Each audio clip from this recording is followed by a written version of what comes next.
அட வருஷத்தில் ஒரு முறைதான் இந்த காதலர் தினம் வருது. அடி உனக்கும் எனக்கும் மட்டும்தான் அது வருஷம் முழுதும் வருது. அட வருஷத்தில் ஒரு முறைதான் இந்த காதலர் தினம் வருது.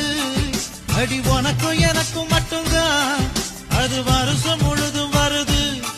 நீ பார்த்துட்டு போனாலும் பார்க்காம போனாலும் பார்த்துக்கிட்டே தான் இருப்பேன். உன்னை பார்த்துக்கிட்டே தான் இருப்பேன்.